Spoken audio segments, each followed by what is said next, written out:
Shalom, selamat pagi, salam sejahtera buat Bapak, Ibu, Saudara-saudari sekalian.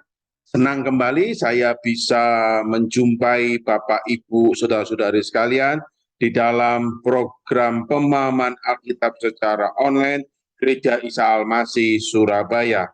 Nah, pada kesempatan kali ini kita akan melanjutkan pemahaman Alkitab kita. Kita telah sampai di Amsal pasal yang ke-8. Namun sebelum kita akan bersama-sama memulai pemahaman Alkitab kita pada kali ini, mari kita akan berdoa terlebih dahulu. Mari kita akan berdoa. Bapa yang ada di dalam surga, kali ini kami akan melanjutkan pemahaman Alkitab di Amsal pasal yang ke-8. Kami mengucap syukur ya Tuhan, di mana Tuhan tetap terus boleh menyertai pemahaman Alkitab Gereja Isa Al-Masih Surabaya sampai saat ini, di mana melaluinya kami semua boleh belajar akan kebenaran firman Tuhan, dan kami boleh bertumbuh di dalam kebenaran firman Tuhan. Dan kami juga berdoa memohon melalui pemahaman Alkitab ini kami juga boleh diubahkan, kami juga boleh menjadi pelaku firman Tuhan di dalam hidup kami. Tolong kami semua Tuhan, tolong juga hamba-Mu di dalam kesempatan kali ini, di mana hamba-Mu akan boleh men-sharingkan dan membagi tentang Amsal pasal yang ke-8 ini. Terpujilah nama-Mu Bapa, di dalam nama Tuhan kami Yesus Kristus kami berdoa. Amin. Bapak, Ibu, Saudara-saudari sekalian, mari kita akan bersama-sama melihat dan belajar di dalam Amsal pasal yang ke-8. Ya, saya boleh menampilkan ya sekarang slide saya di Amsal pasal yang ke-8. Ya, kita Selasa kali ini kita akan membahas di dalam Amsal pasal yang ke-8. Nah, mari kita terlebih dahulu boleh melihat ayat firman Tuhan di Amsal yang ke-8 ini. Ada 36 ayat di Amsal yang ke-8. Ya, mari kita bersama-sama melihat dan saya boleh membacakan buat Bapak, Ibu, Saudara-saudari sekalian. Ya, Amsal 8, Lembaga Alkitab Indonesia memberikan subjudul Wejangan Hikmat. Ayat yang pertama, bukankah hikmat berseru-seru dan kepandaian memperdengarkan suaranya? Di atas tempat-tempat yang tinggi, di tepi-tepi jalan, di persimpangan jalan-jalan, di sanalah ia berdiri. Di samping pintu-pintu gerbang, di depan kota, pada jalan masuk, ia berseru dengan nyaring. Ayat yang keempat, hai para pria, kepadamulah aku berseru, kepada anak-anak manusia kutujukan suaraku. Hai orang yang tak berpengalaman, tuntutlah kecerdasan. Hai orang bebal, mengertilah dalam hatimu.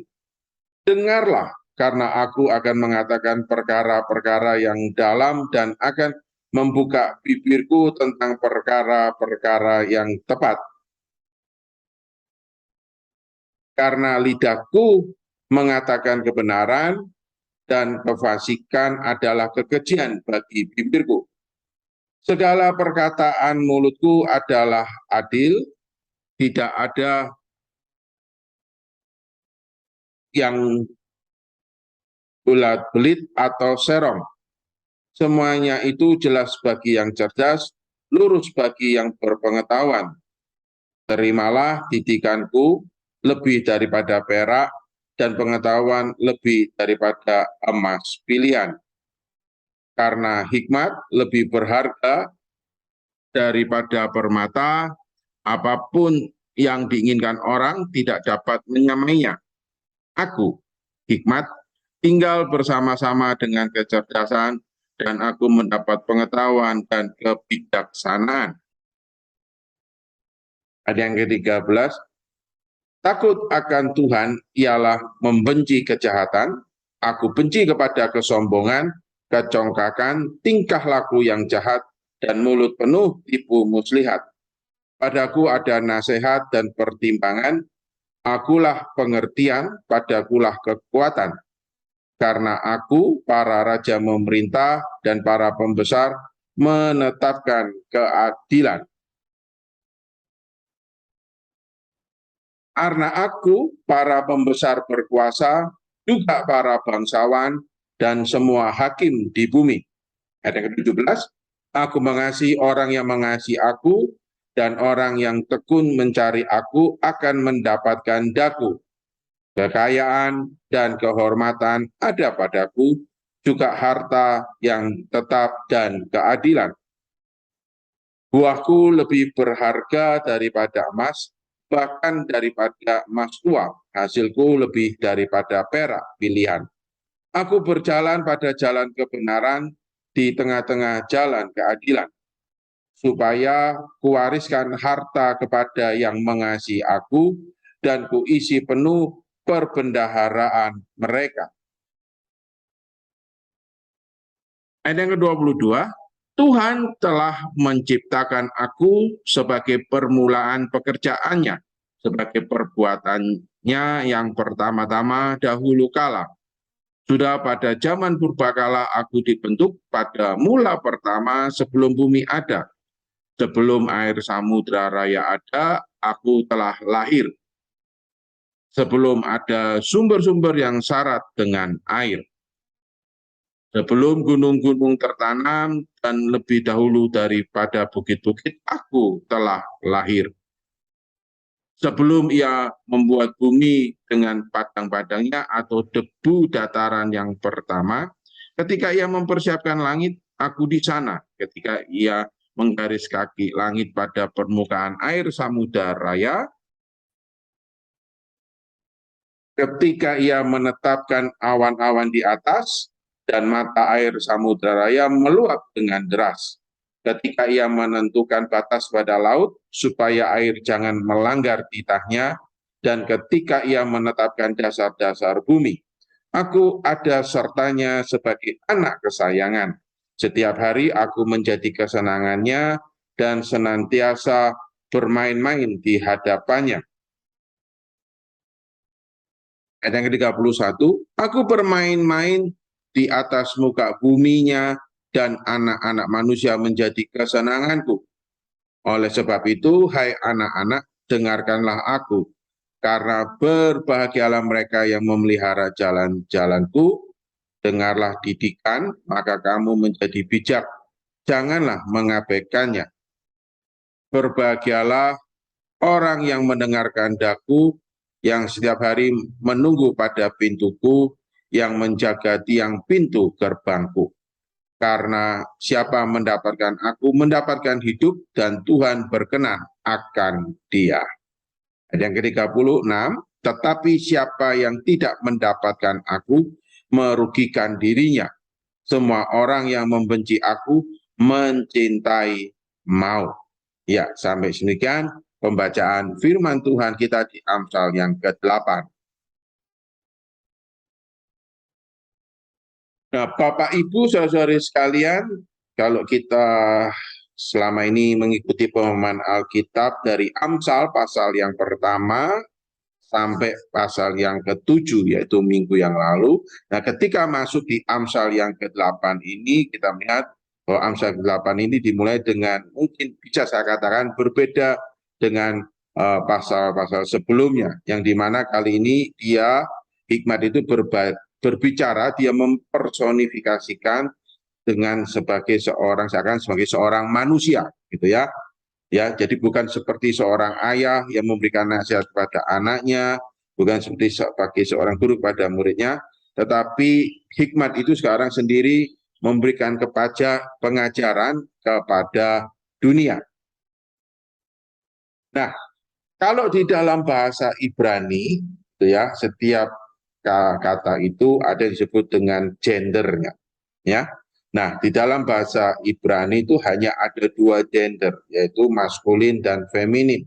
Mungkin ini agak sulit kita bayangkan karena kalau bahasa Indonesia itu tidak ada memiliki gender. Tapi kalau di dalam bahasa Inggris itu kan ada gender itu menjelaskan kata ganti orang apa namanya pertama atau ketiga, ya. Kalau gendernya maskulin biasanya he, his, him.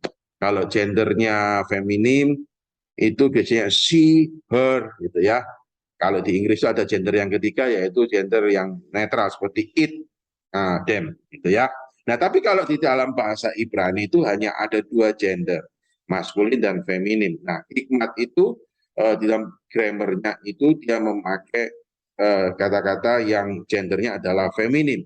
Nah, kenapa ini saya juga boleh jelaskan di awal?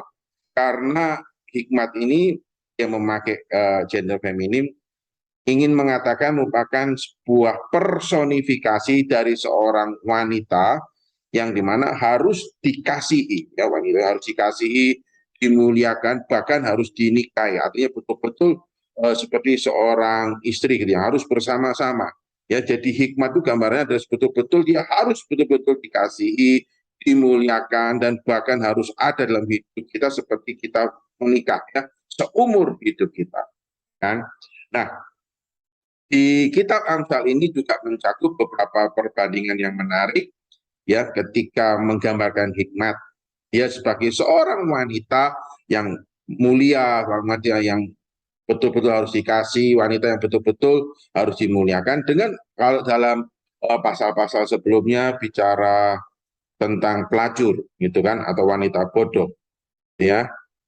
Artinya bahwa ketika membandingkan dengan berhati-hatilah terhadap para pelacur dan wanita bodoh, sekarang hikmat ini dia mempersonifikasikannya seperti seorang wanita hikmat, wanita yang memang yang betul yang ini, gitu ya, yang betul-betul harus ada dalam kehidupan kita, ya, bukan bicara tentang wanita secara harafiah di pasal yang Amsal yang ke-8, bukan seperti di dalam pasal-pasal sebelumnya, tapi dia ini yang saya katakan bahwa hikmat ini dia menggambarkan, ya, dia mempersonifikasikan menjadi aku, dia seorang, dan di dalam bahasa Ibrani-nya aku ini dengan gender yang feminin, ya. Saya ingin membandingkan tentang sebelumnya peringatan untuk tidak terjebak kepada wanita pelacur yang bisa membinasakan, menyesatkan. Sekarang engkau harus mengikuti hidup di dalam hikmat yang seperti ilustrasi seorang wanita mulia yang memang harus dikasihi. Gitu ya. Nah, kita juga saya tidak juga mempanjang lebar dan memperdebatkan apakah hikmat itu adalah Allah. Ada beberapa yang mengatakan bahwa hikmat ini yang di Amsal 8 ini sebenarnya bicara Yesus dan sebagainya.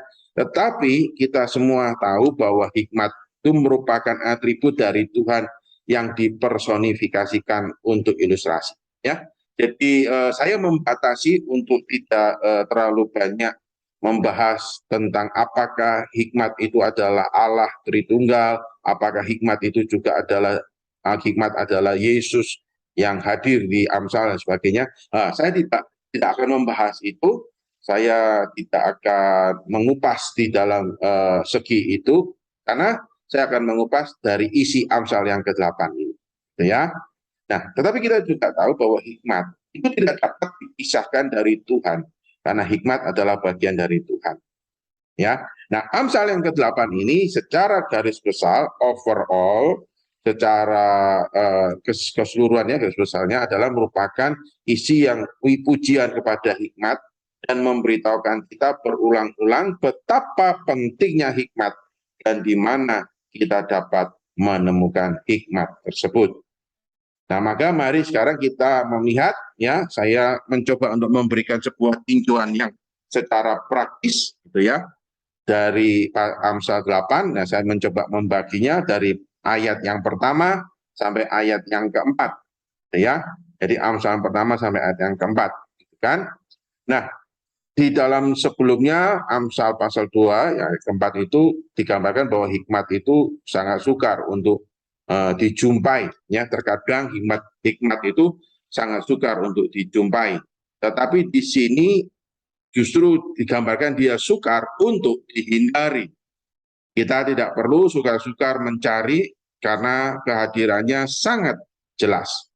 Hikmat menempatkan diri pada tempat umum, gitu ya, yang dimana di pasal-pasal sebelumnya tempat umum itu juga menjadi gambaran sebagai sebuah tempat ada pelacur yang begitu membahayakan, gitu kan? Jadi dia mempersonifikasikan tempat ini seperti mirip dengan pasal-pasal sebelumnya yang digambarkan dengan pelacur. Nah, namun di pasal yang ke-8 ini kehadiran hikmat di tempat umum di jalan-jalan itu mempunyai tujuan yang sangat berbeda tentu.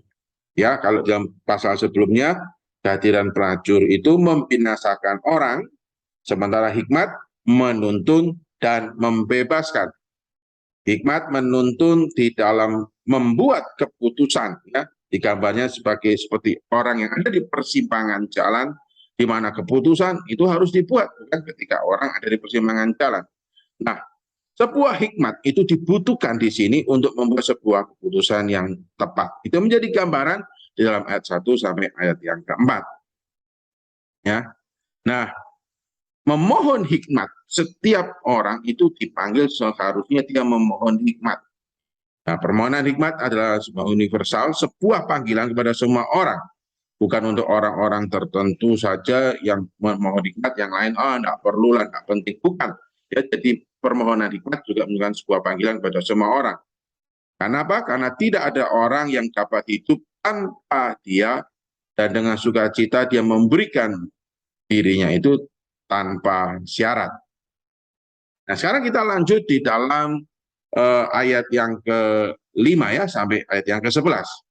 Nah, di dalam ayat ini, hikmat itu menggambarkannya tentang praktek dan hikmat.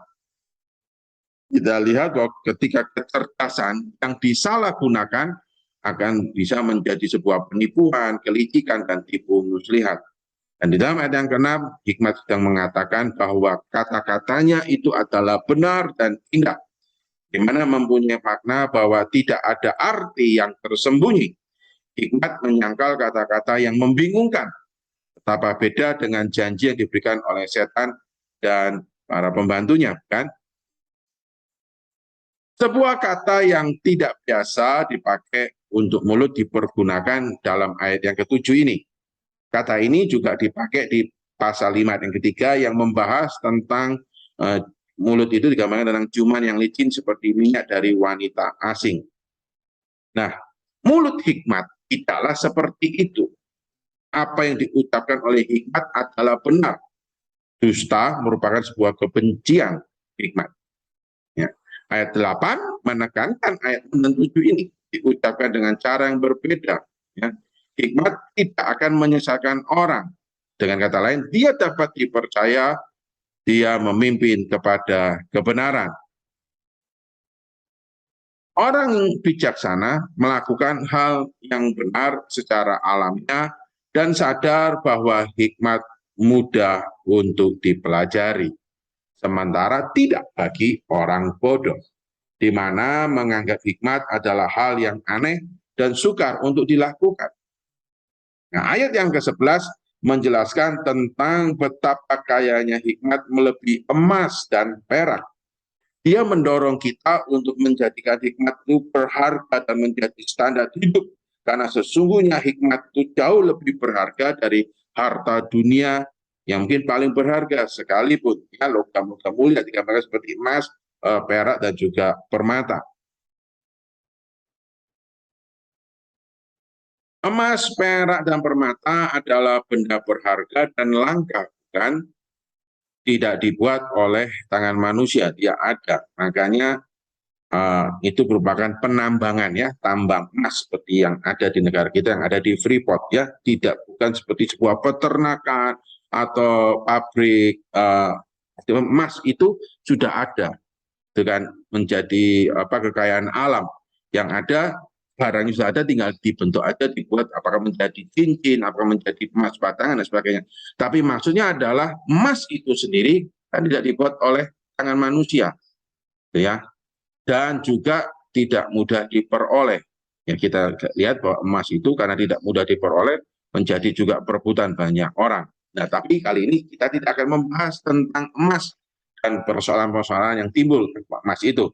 Ya, saya hanya mencoba memahami ketika hikmat itu dihubungkan, dia memang jauh lebih berharga daripada benda berharga sekaligus paling berharga yang menjadi rebutan seluruh umat manusia, yaitu emas, bukan?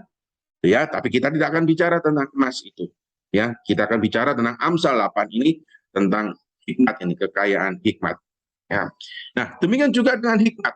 Bahkan sesungguhnya dia lebih berharga dari itu semua, di mana dia mendorong kita untuk memilih hikmat yang dapat menuntut kita kepada kebenaran, dan bukan malah dibutakan oleh harta duniawi, yaitu emas, gambaran emas, perak. Emas itu kan sebuah kekayaan duniawi yang seringkali mungkin pesonanya itu begitu luar biasa, dan seringkali kita mungkin bisa tersesat karena kita terpikat olehnya, di mana kita menjadi rakus.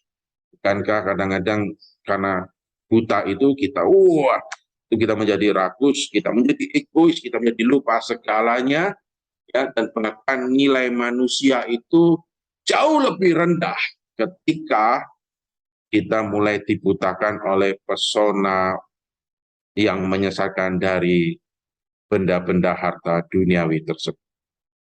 Kita seringkali akhirnya menghalalkan segalanya demi mereka, gitu kan? Yang dimana harusnya kita dipanggil untuk mempergunakan harta duniawi itu dengan hikmat yang jauh lebih berharga, tapi malah benda-benda itu mendrive kita.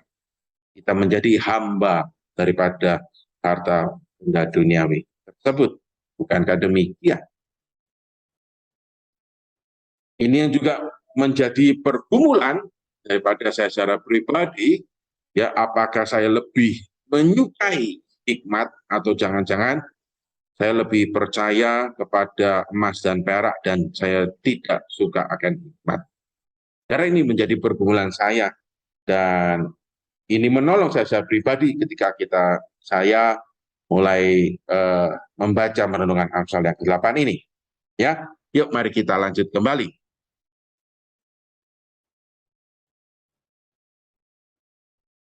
Nah, lalu kita lanjut di dalam ayat yang ke-12 sampai ayat yang ke-19. Ya, nah kalau kita melihat ayat 12 ini membawa kita kepada pusat daripada Amsal yang ke-8. Ya, di mana hikmat itu begitu penting, dan hikmat itu selalu disertai dengan kecerdasan, pengetahuan, dan kebijaksanaan. Lalu diikuti dengan apa yang dipersembahkan oleh hikmat, yaitu takut akan Tuhan dan membenci kejahatan, kesombongan, dan tipu daya. Ya, jadi di ayat 12 itu pusat daripada Amsal yang ke-8 ini artinya bahwa hikmat itu tidak bisa terpisahkan dan dengan kecerdasan, dengan pengetahuan dan kebijaksanaan. Terlebih lagi artinya bahwa tidak bisa dipisahkan juga dari Allah. Tidak ada hikmat yang benar di luar dari hikmat yang diberikan oleh Allah. Ya, maka artinya bahwa hikmat yang sejati yaitu yang dari Allah. Yaitu apa? Ya firman Tuhan. Itu yang boleh memberkati dan juga boleh menegur saya secara pribadi. Ya, ya, mari kita akan lanjut kembali. Nah, di dalam ayat yang ke-14 kita juga bisa melihat, kita mengetahui apa yang harus dilakukan sebenarnya, gitu kan? Bukanlah merupakan persoalan bagi kita, artinya mengetahui apa yang harus dilakukan, ya. Mengetahui aja apa yang harusnya dilakukan nih, yang benar nih bagaimana. Tahu aja itu sebenarnya bukan yang menjadi persoalan. Lalu apa yang menjadi persoalan? Melakukan apa yang benar. Ya, kita dipanggil tidak hanya sekedar tahu melakukan apa yang benar, tetapi sebenarnya kita dipanggil ketika tahu, ya kita harus lakukan. Nah, tapi itu menjadi persoalan, bukan? Itu menjadi kesulitan, bukan? Mengetahui apa yang benar itu tidak menjadi persoalan. Terkadang bahkan mungkin kita tahu sebetulnya apa yang benar, yang harusnya kita lakukan, dan apa yang harusnya tidak kita lakukan.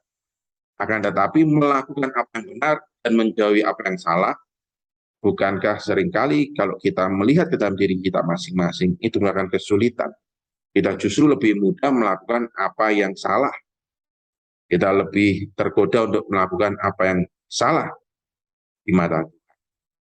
Maka kita sesungguhnya sangat butuh hikmat dan terlebih lagi butuh anugerah daripada Tuhan di dalam Yesus. Nah, kita akan lanjutkan kembali. Ya, nah di sini kita melihat bahwa hikmat juga memiliki kekuatan untuk menolong kita melakukan kehendak Tuhan dan bagaimana kita dapat hidup di dalam keputusan Tuhan. Dia memberikan kita pengertian serta kekuatan.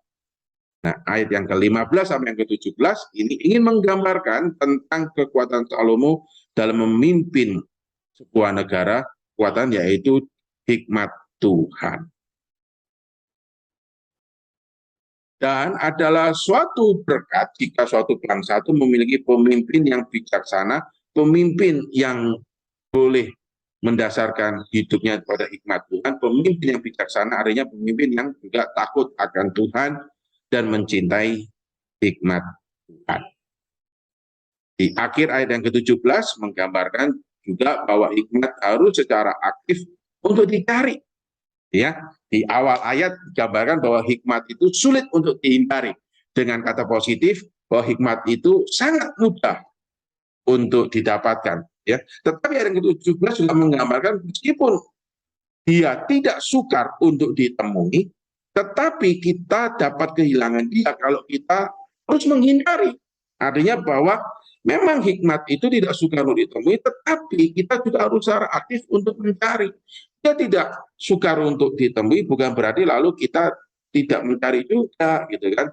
Tapi ingatlah bahwa kita dapat kehilangan dia, walaupun dia tidak sukar ditemui, kalau kita malah justru terus menghindari dia. Aku tidak mau lah dengan hikmat Tuhan, aku lebih suka dengan kebodohanku sendiri. Nah itu hati-hati juga, ya. Maka di ayat 17 menggambarkan seperti itu. Nah, ayat yang ke-18 dan 19 menggambarkan betapa kayanya dan berharganya hikmat seperti sebuah kekayaan yang tidak akan habis, melimpah senantiasa, menjadi sumber harta yang dapat diambil terus. Lalu kita lanjut dalam ayat yang ke-20 sampai yang ke-31. Amsal 20 mengajarkan jika kita mau berteman dengan hikmat, maka kita harus berjalan di mana dia berjalan, yaitu dalam jalan kebenaran dan keadilan. Ayat yang ke-22 hingga 23 itu mengajarkan bahwa hikmat itu kekal dan terlibat dalam penciptaan, dan pembuat hikmat itu sangat jelas, yaitu Tuhan. Hikmat ada pada saat penciptaan, tetapi pokok lain dalam ayat ini ialah hubungan antara Allah dengan hikmat. Ketika sebuah hubungan yang sangat harmonis. Dan ayat yang ke-32 hingga yang ke-36 menceritakan bahwa inti kebahagiaan hidup bukan kepada benda berharga. Yang dimana seringkali mungkin kita justru lebih memikir dan merasa bahwa kebahagiaan hidup itu terletak ketika kita memiliki benda-benda berharga tersebut. Tetapi Amsal ini mengingatkan kita bahwa inti kebahagiaan hidup itu mendengarkan hikmat Tuhan dan taat kepada hikmat Allah. Nah, inti dari ayat yang ke-32 hingga 36 adalah kalau seorang mengasihi hikmat, dia akan hidup, tetapi kalau dia menghindari hikmat, akan mati. Pilihannya jalan kehidupan atau jalan kematian, jalan kesalehan atau jalan dosa. Nah itu Bapak Ibu saudara sekalian, tinjauan praktis yang boleh saya coba untuk sharingkan bagi Bapak Ibu saudara-saudari sekalian. Nah lalu bagaimana dengan aplikasinya di kehidupan kita hari-hari ini? Saya mencoba untuk mengintisarikan ya dengan keterbatasan saya. Maafkan jika di dalam saya mencoba untuk mengintisarikan ternyata banyak yang kurang dan bahkan mungkin tidak tepat atau kurang tepat. Ya saya meminta maaf sebelumnya. Tetapi saya mencoba untuk mengintisarikan, untuk menggambarkan apa sih Amsal 8 itu bagi saya pribadi dan juga mungkin bagi Bapak Ibu saudari sekalian. Aplikasinya apa sih di dalam kehidupan kita? Ya. Nah, kita tahu bahwa di tengah-tengah situasi dunia serba tidak menentu hari ini, tiba-tiba kita dikabarkan ya harga BBM itu naik, ya, yang mempunyai dampak domino yang juga sangat signifikan. Terjadi sebuah narasi-narasi yang mungkin membuat kita menjadi bingung dan bimbang. ya, sebuah keadaan-keadaan yang sangat mudah berubah. Nah, di tengah-tengah situasi dunia di hari ini, Amsal 8 ini boleh menolong kita. Ini sangat relevan sekali, Bapak Ibu saudara-saudara sekalian. Di mana kita justru di tengah-tengah situasi seperti hari-hari ini, yaitu situasi dunia yang serba tidak menentu ini, kita dipanggil justru untuk memiliki hati yang bijaksana di dalam menyikapi segala sesuatunya. Dan bagaimana kita bisa mempunyai hati yang bijaksana? Dengan hikmat Tuhan.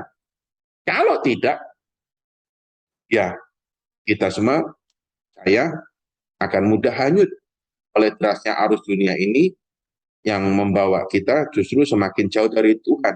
Kita semakin menghalalkan segala cara, kita semakin berusaha untuk supaya bagaimana kita tidak panik, bukan dengan hikmat Tuhan, tapi akhirnya dengan kebodohan-kebodohan dunia yang malah justru lebih kita percayai mungkin.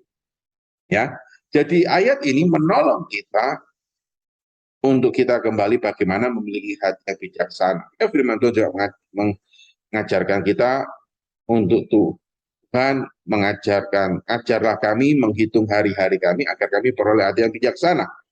Nah, bagaimana bisa memperoleh hati yang bijaksana? Ya dengan belajar, memahami, dan mentaati hikmat Tuhan.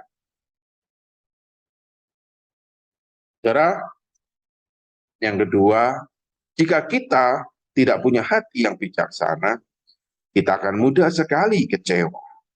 Dan demikian, sakit hati, marah, putus asa, mengasihani diri sendiri, dan kita juga akhirnya mengikuti keinginan daging. Ketika kita tidak punya hati bijaksana, kita akan berpikir sangat pendek. Kita akan didrive oleh emosi kita, oleh kemarahan kita, keputusasaan kita, ketakutan, kepanikan kita, dan akhirnya kita justru mengambil tindakan-tindakan yang fatal. Ya. Di hari-hari ini, kita mungkin melihat sebuah realita di sekitar kita, bahwa ketika kita didrive oleh emosi, kita mengambil sebuah keputusan yang sangat fatal, yang tidak hanya merugikan diri kita sendiri, tapi bahkan keluarga. Kita perlu memohon hikmat Tuhan, agar kita punya hati yang bijaksana, hingga kita tidak akan mudah sekali cepat marah, sakit hati, lalu mengambil sebuah keputusan yang sangat sembrono, yang sangat fatal. Ya, hari-hari ini bukankah kita dikelilingi dengan sebuah kasus yang sangat syarat dengan orang ketika sakit hati emosi dia mengambil sebuah tindakan menghabisi nyawa orang dan berujung kepada sebuah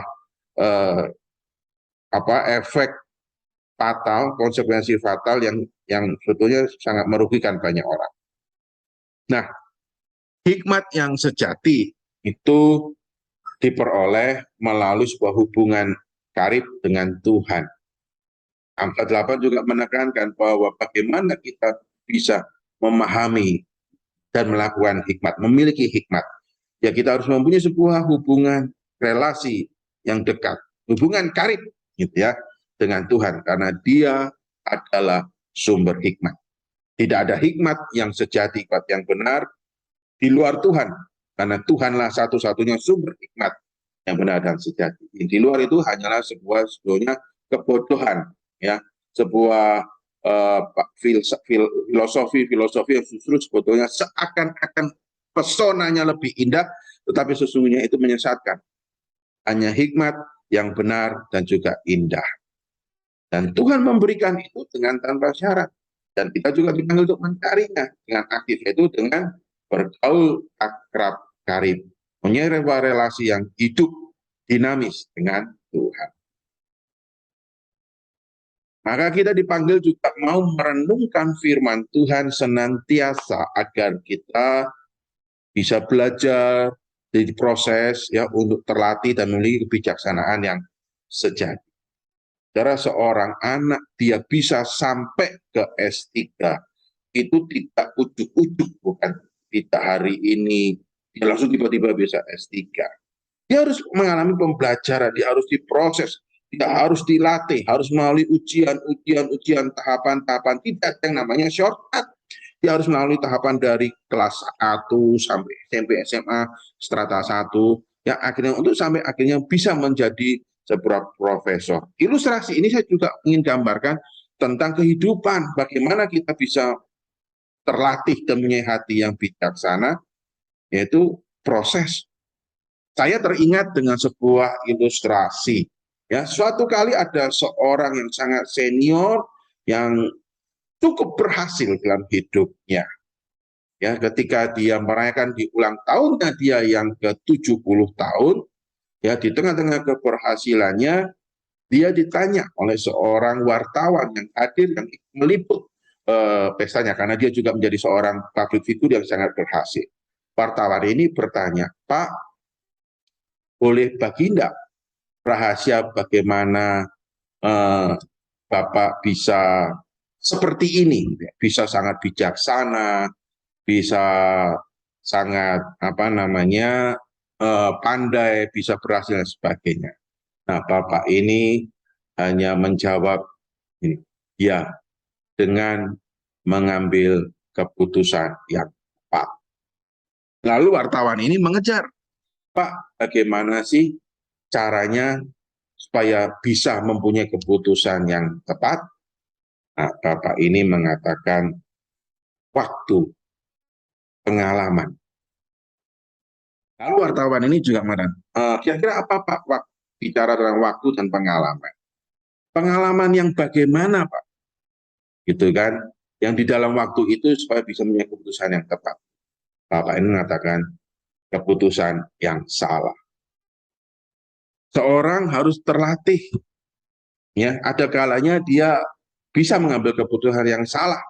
Nah, pengalaman ketika dia mengambil keputusan yang salah, dia harus mau diproses, ya, belajar dari kesalahan, bukan mengulangi dari kesalahan. Kira-kira yang dimaksud Bapak itu demikian. Tetapi yang ingin saya katakan adalah bahwa Tuhan seringkali memproses kita agar kita mau terus belajar. Ya, ada kalanya mungkin kita salah, tetapi kita dipanggil untuk tidak terus mengulangi kesalahan itu. Tapi kita memohon hikmat Tuhan untuk kita mau diproses, dan kita mau terlatih untuk tidak mengulangi kesalahan yang sama, belajar dari situ dengan hikmat Tuhan, hingga akhirnya kita dengan pengalaman waktu yang terus Tuhan pakai untuk memproses kita bisa mempunyai kebijaksanaan. Dan sumber kebijaksanaan itu ya dari hikmat Tuhan. Ya, saudara, dengan juga dengan tema gereja kita, bukan di tahun ini, ya, mengatakan bahwa firman-Mu pelita bagi kakiku, terang bagi jalanku. Artinya bahwa bagaimana jalan hidup kita itu bisa terang, itu ya, bahwa bagaimana kita itu tidak tersandung dalam dunia ini, ya, ketika kaki kita melangkah hidup ini, ya dengan firman Tuhan. Apa yang menjadi terang di dalam hati pikiran kita menjalani hidup ini? Firman Tuhan. Maka itulah tema Gereja Kita 2022 ini sangat tepat dan relevan. Justru di tengah-tengah dunia yang ini yang banyak orang berada semakin gelap, ya, gelap mata imannya, mata rohaninya, sehingga akhirnya melakukan banyak hal yang bodoh, banyak hal-hal yang ceroboh, yang fatal. Maka kita perlu hati kita diterangi dengan hikmat Allah, yaitu firman Tuhan. Dan kita tahu bahwa harga hikmat itu, harga firman Tuhan itu sangat jauh lebih harta emas dan permata. Karena hikmat itu tidak dapat diperoleh dengan mengandalkan harta, kuasa, kepandaian, atau jabatan. Melainkan hikmat dapat diperoleh dengan memiliki hidup yang takut kepada Tuhan, yakni dengan menjauhkan diri dari perbuatan jahat, kesombongan, kecongkakan, dan tipu muslihat. Pribadi yang sudah ditebus oleh darah Yesus berarti dipulihkan ke dalam rancangan Allah yang semula. Pemulihan ini seharusnya membawa kita kepada pertobatan yang memampukan kita hidup menurut kehendak Allah dan tidak lagi mengandalkan dunia. Hidup yang taat pada Tuhan ditandai dengan adanya penyerahan diri, mengakui ketidakberdayaan kita di hadapan Allah, dan siap dibentuk olehnya. Maka marilah kita belajar dalam hidup ini tidak mengandalkan diri kita, merasa kita hebat, tapi dengan kerendahan hati, mari kita belajar mintalah hikmat kepada sumber hikmat, dengan hati yang terbuka dan dengan penuh kerendahan hati. Sadarilah bahwa di luar Allah dan firman-Nya, kita sesungguhnya tidak akan bisa mempunyai hikmat dan hati yang bijaksana. Bahkan Tuhan Yesus mengatakan, di luar aku engkau mati. Di luar Yesus sesungguhnya kita mati dan tidak bisa apa-apa. Nah, maka kesimpulan yang boleh saya berikan untuk Amsal 8, ya, dari perenungan saya, simpulannya pada kesempatan kali ini adalah, karena memang uang bukan segalanya. Namun kita juga tahu segala sesuatu itu butuh uang. Nah, maka kita lihat dari ayat yang ke-10 dan 11 itu. Terimalah didikanku lebih daripada perak dan pengetahuan lebih daripada emas pilihan. Karena hikmat lebih berharga daripada permata, apapun yang diinginkan orang tidak dapat menyamai. Memang uang bukan segalanya, dan memang segala sesuatu butuh uang. Ya, bahkan saya rekaman ini pun, recording ini pun juga membutuhkan uang untuk bisa sampai ke Bapak Ibu saudari sekalian. Namun ingatlah, kekayaan sejati bukan kepada uang, bukan kepada emas dan perak, melainkan kepada Tuhan dan hikmat-Nya. Amsal 8 mengajarkan kita untuk pentingnya kita itu justru mencintai Tuhan, mencintai hikmat-Nya, dan bahkan memiliki hikmat. Sebuah pengetahuan dan keterampilan yang diberikan Tuhan dalam mengambil keputusan yang di tengah-tengah situasi apapun, hingga menghasilkan sebuah keputusan yang menyenangkan hati Tuhan. Itulah hikmat yang penting untuk kita miliki dan kita cintai. Nah, akhir kata, orang yang berhikmat akan dianugerahi kebahagiaan, kehormatan, bahkan kehidupan yang menyenangkan Tuhan dan sesama. Akhir katanya, maka pertanyaan yang perlu saya kumpulkan, saya renungkan, dan saya juga mengajak untuk kita renungkan bersama. Apakah kita termasuk orang yang mencintai hikmat? Ataukah kita tidak mencintai hikmat? Karena hikmat kebijaksanaan itu akan membuat kehidupan kita dianugerahi kebahagiaan, kehidupan bersama dengan Tuhan, sesungguhnya kehidupan yang menyenangkan. Nah, Tuhan Yesus memberkati kita semua. Nah, Bapak Ibu saudari sekalian, saya juga mengundang untuk kita juga diperkaya di dalam pemahaman Alkitab secara onsite, bisa juga nanti secara live streaming pada nanti sore ya, Selasa 6 September, jam 5:30 sore di gereja kita, Gereja Isa Al Masih Surabaya di Darmo Harapan di PF1. Ya, yang dimana saudara bisa melihat juga secara streamingnya di YouTube, saudara ketik aja di YouTube Gereja Isa Al Masih Surabaya, ya, yang nanti akan dibawakan oleh Bapak Penatua Lindra Haryanto.